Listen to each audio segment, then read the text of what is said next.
welcome to the show. We got a big one this week, the Players Championship at TPC Sawgrass, 50th year of the Players. Before we jump into that, Arnold Palmer Invitational last week lived up to its hype. Only 2 players in double digits under par, Scotty Scheffler, Wyndham Clark. Obviously, Scotty Scheffler getting his first win in 51 weeks. What'd you boys see out there? Just on the Scotty point real quick, I can't believe it'd been that long since he won, because it felt like even though he wasn't winning the last year, like calendar year, it felt like he won 5 times. I mean, he did win 5 times. I mean, I don't know exactly how many times he won last year, but he won a ton last year. I mean, I feel like he won everything. I did feel like last year was John Rahm, Scotty Scheffler, John Rahm, Scotty Scheffler. And now that I'm looking back at it, I guess it was as much as I thought it was. I feel like he's been the number one in the world despite anything the whole time. So I do feel like, I was also surprised, Gary. I thought he had won a lot more recently than that. I mean, he's always up there, near the top most of the time. Very rarely do we see him, ever miss a cut or slip too bad. But, big win for him. And it was really kind of cool to hear him talk about, obviously all anybody asks him in these press conferences are about his putter. And kind of how things have been going. I'm sure he's so tired of hearing about that. But so something kind of cool that I heard him say after this past week, switching from the blade to the mallet. It did take him a second to get going. I know I sent that video of his very first putt of the weekend that didn't even get close to the hole. I've seen a pro hit. And I was like, oh no, it's clearly not going to work. But each day he came out and got better with it. And something that I have always kind of gone back and forth with in my game. And so it's interesting to hear how he said it and what he said about it that I liked a lot. But it was that the mallet, having the longer line on it than the blade did, he went away from using the line on his ball. And he talked about feeling like, and we've talked about this a lot just so far this year, of trying too hard, right? Like he's trying too hard to make putts. And sometimes I feel like I used to putt with the blank side all the time. I'd switched over the past probably 6 to 8 months, and I've been using that line. But I feel like there are so many days to where it's like I'm trying so hard to get that line so perfect, and all putting is line and speed, right? So if you're reading to that line on the ball, you have to have that speed in mind, or you better have it down, because obviously that's the line that you have to hit with a certain speed. But taking the line away and just using the line on the putter, I feel like allows you to feel it more over the putt, kind of like a Cam Smith aspect of it. And you don't have to be as perfect, right? I mean, like you can hit a different line, but maybe you adjust for speed just based on how you're looking at it. Yeah, I definitely think Scotty Scheffler is the perfect example, I feel like, of not everyone can have everything. I feel like if I wasn't balding and I wasn't chunky, I'd be a 10. I'm like a 5.5, maybe a 6 if I want to get lucky. Scotty Scheffler's like God's answer to you can't have perfection. He's so good, and yet he's just a terrible putter. He makes it and wins so much. He's the world number 1, and he's probably the world's worst putter.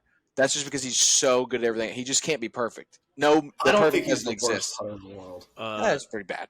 I usually like to hate on people. That's kind of my shtick. But I have a Scotty putting stat that is in support of him.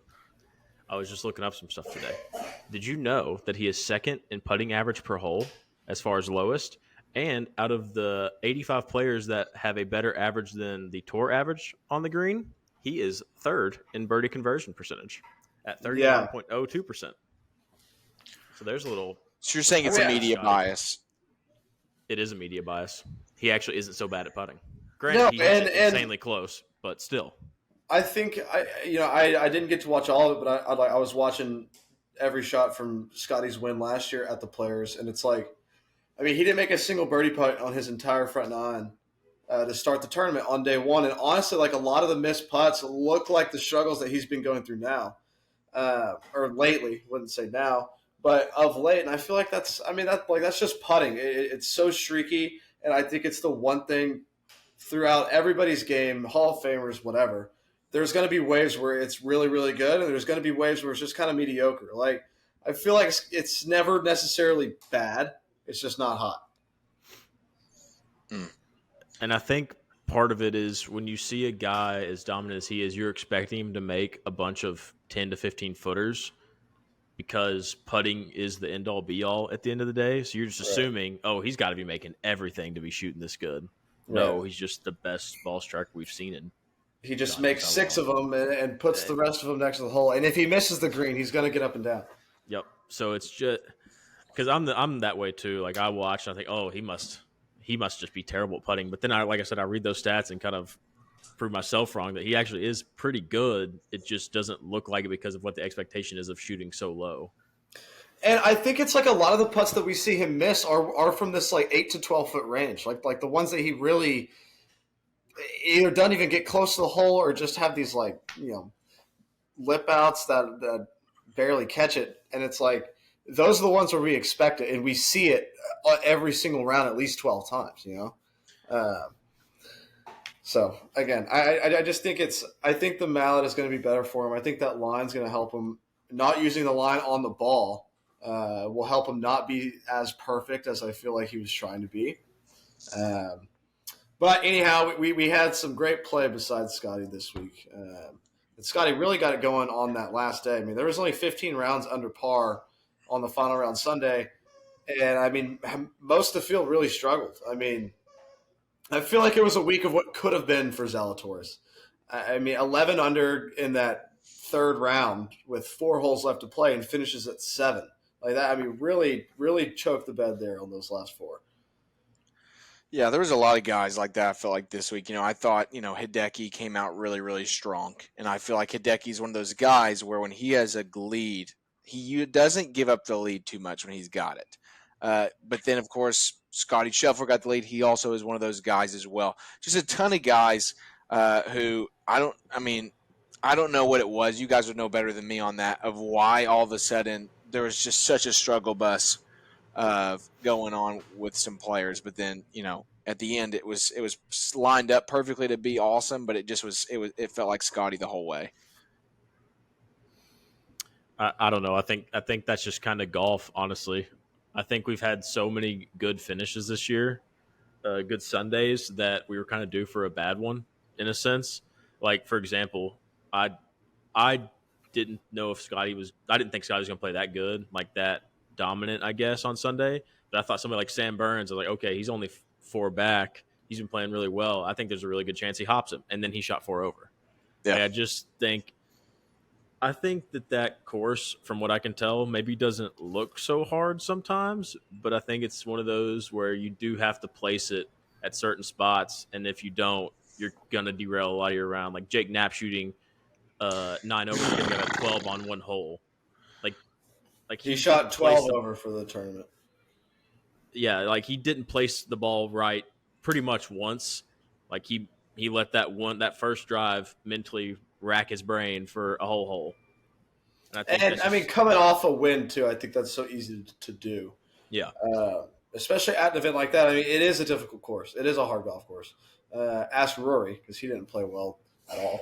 That's true. But it is a difficult course. Clearly, I mean, like I said, you go back and you look at those final round scores and you look at the caliber player that Scotty is. And for Scotty, especially heading into this week, and we'll get to that here in a second, but I feel like for Scotty, it's so much about confidence. And like he is the caliber player of when you look at like these certain courses that compare to those tournament courses, those competition courses that are difficult, especially when those Florida winds are high. Right, the greens are firm, the winds are high, the rough is so thick. If you're not hitting your spots, it's not going to be a fun day. But you saw almost the entire field either stay even or get worse than where they started. And Scotty just gets things going and puts his foot down and steps on their throat and does what Scotty does. And that's like Sunday final round. Like he got the confidence that he needed from the week. The putter got better each day, and he came out while everybody else fell off. He put the foot down, and he wasn't going to let off. And I mean, through 6 holes, I saw he had to hit a 2-shot lead, and I was like, "That's it, it's done." I thought Wyndham did the best that he could. I thought he had a great final round, finished at 10 under. I think he's a guy, ever since he won the U.S. Open last year, that's going to turn into that superstardom. I mean, we see it. I mean, it's week to week. He's always at the top. He's always in contention. And I think looking forward to the players that this could be a big week for him. I mean, this is such a jumpstart week for players in their careers. And like I said, I think this is a good segue to get into that. So 50th year of the Players. I don't know if y'all had a chance to, but PGA Tour did do a little 50-year homage to the Players. Did y'all have a chance to watch that last night? I watched some Didn't even clips know in it the was a golf thing. shop today. A little bit. They had Honestly, some reruns going.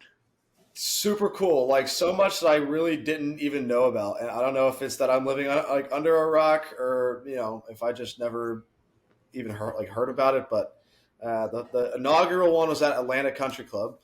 Jack Nicklaus was the first winner.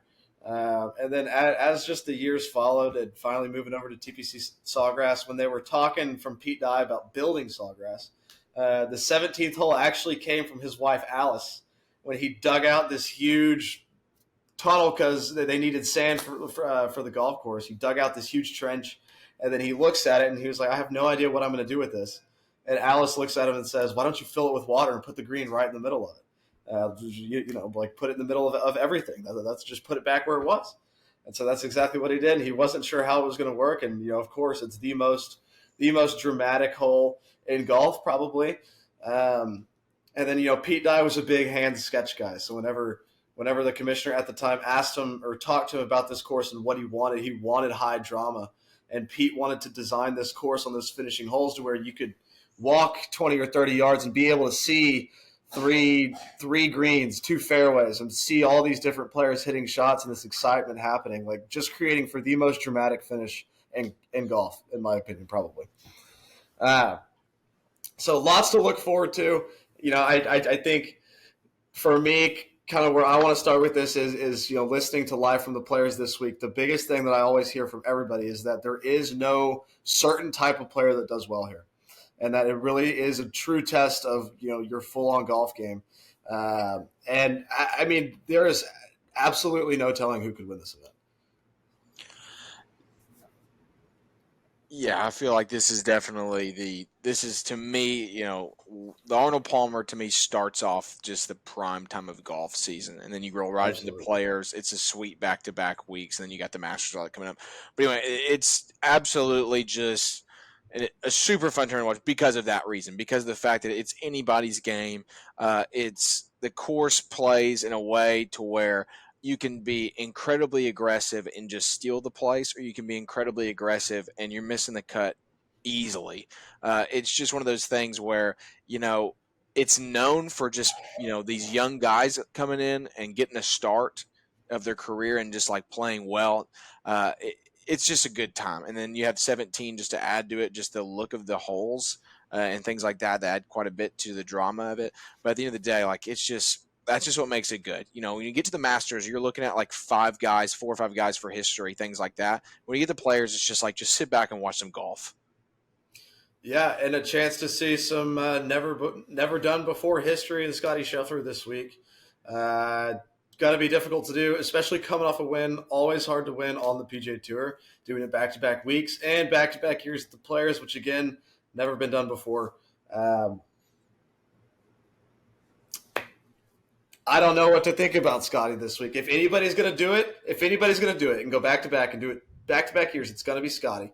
And the only reason why that I'd say that I think that